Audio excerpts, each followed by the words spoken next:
What's good, YouTubers and YouTubettes? This is JB Sports, back again with another one. The Houston Astros have acquired one of his favorite sons. Goes by the name of Carlos Correa. For the past, 3 to 4 seasons, he had been playing for the Minnesota Twins, had been putting up mundane numbers. Didn't make the impact there that he made with the Houston Astros. When you look at his stats for the 20-25 season, he had 7 home runs, 31 RBIs, and bat 267. That's nothing to write home about, but he will bring something that the Astros really need, and that is a leader. That is a guy that can rally the troops. That is a guy that has championship pedigree. That is a guy that knows how to step up in the big moments. He is a playoff performer. He'll add a much-needed bat to the Astros lineup. Now, he'll be playing a different position than he played when he was here before. He'll be playing third base, as Paredes, who was having an all-star year, got hurt. Turned out that his hamstring was much worse than people were led to believe. He'll be out 6 to 7 months, meaning this season is DOA. He'll be back next year. And the Astros will have Correa playing third base, and the Astros will be looking to make another championship run. So we will see what happens, and we will see what transpires. But if people think that they're going to get the Carlos Correa that was here before, they might be in for a disappointment. That's all I can say. I'm happy that he's back, but, when he was here before, he was an all-star level player. He was a guy that, when he came out of the Puerto Rican Baseball Academy, was the #1 prospect. And he never failed to live up to that draft status, but he was a high-level player. But since he's been with the Minnesota Twins, man, he's been a middle-of-the-road, middle-of-the-pack type of baseball player. He don't have the range that he had before. That's why I'm glad they are moving him to third base, because he still has that cannon arm, so he'll be able to make a lot of plays there. It'll be interesting to see when we start next year what position he'll play. You would assume that Paredes will get his old position back playing third base, because he's one of the best defensive third basemen in baseball. Now, if Correa can show that he's on that level, it'll be interesting to see will they move him maybe to second base. Second base is wide open, but they got a young prospect that goes by the name of Matthews that they're looking to be their future second baseman. So it's going to be interesting. That's something that we have to worry about next year. But this year, the Astros are looking to make another championship run, and adding Correa to a injury-depleted lineup is a good move, in my opinion, by the Houston Astros front office. So we will see what happens, and we will see what transpires. Now, will the Astros add another arm? I don't think so. They've got a couple of arms down there in Sugar Land, their AAA team, guys that have helped them in the past, that are close to coming back to the big league roster. Christian Javier and Spencer Arrighetti. And, we're going to get Mr.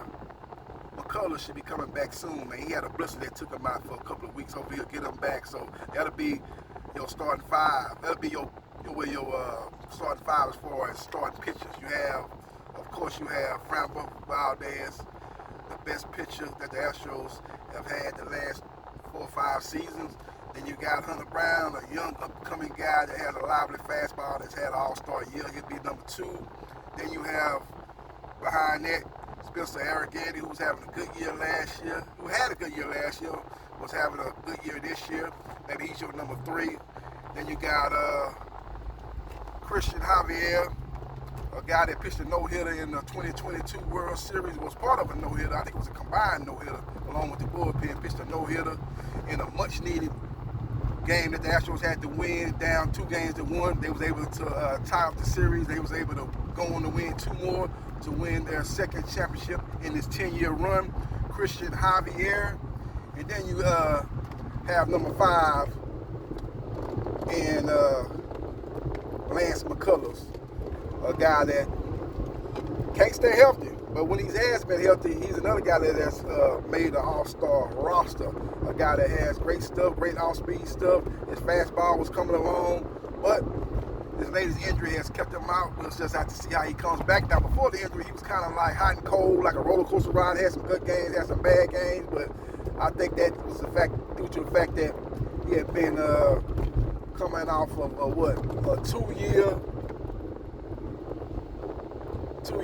tenure of not, pitching to major league batters, pitching in the major leagues. So I just think it took him a little time to probably get his rhythm. I think he was on his way to becoming a decent starter. I don't think he ever was going to get back to what he was when he was an all-star level pitcher, when he was pitching in the 2015 season, when he pitched that gem in Game 3 against the Kansas City Royals. That put the Astros, the upstart Astros at the time, up 2-1.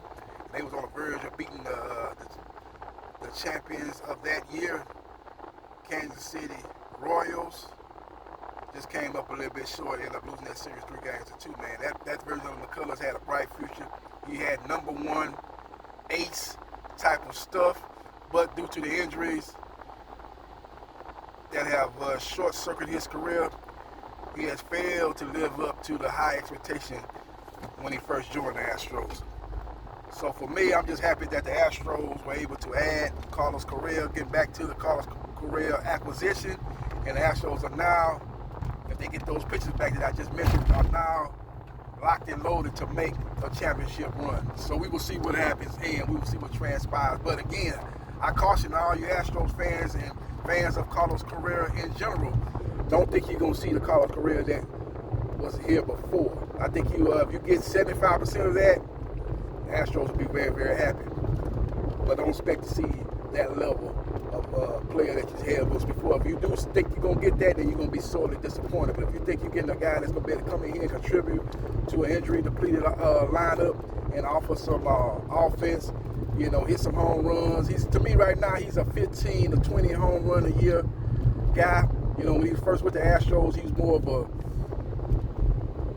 23 to 28 home run type of guy, somewhere in that range. He's not that type of guy no more. He's more of a 15 to 20.